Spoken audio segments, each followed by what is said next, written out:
এক যুবক একদিন কাইন্দা দিছে, বলছে হুজুর কোনদিন মনটা চায় 12 ঘন্টা ডিউটি করে আইসা কেউ নাই, এক গ্লাস পানি আগায় দিব, নিজের পানিটাও নিজে।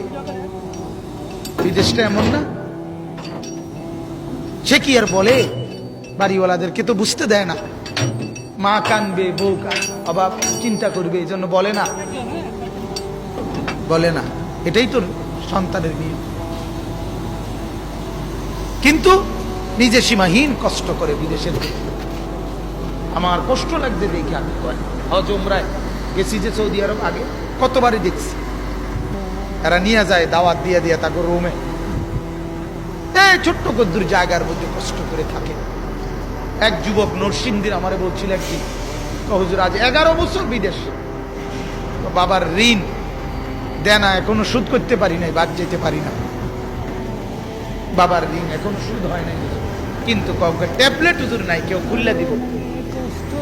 12 ঘন্টা ডিউটির পরে মনটা চায় রাস্তা শুয়ে লাই, পরিশ্রমের কারণে ক্লান্তিতে, তো মনটা চায় যা এনে শুয়ে থাই, খানা দানার কিচ্ছুর ঠিক ঠিকানা নাই, এত কষ্টের টাকা।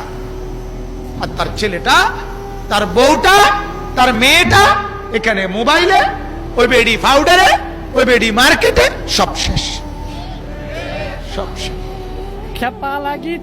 এই জঙ্গলি এখানে উলঙ্গ ছবি দেখে দেখে তার বাবার কষ্টের রক্তের পানি টাকা শেষ করে।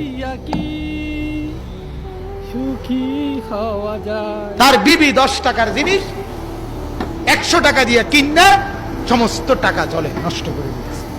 আর বেচারার একটা টাকা বাহির করতে ঘাম ঝরে পড়ে। কি মিয়া, এটা কোন জিন্দেগি?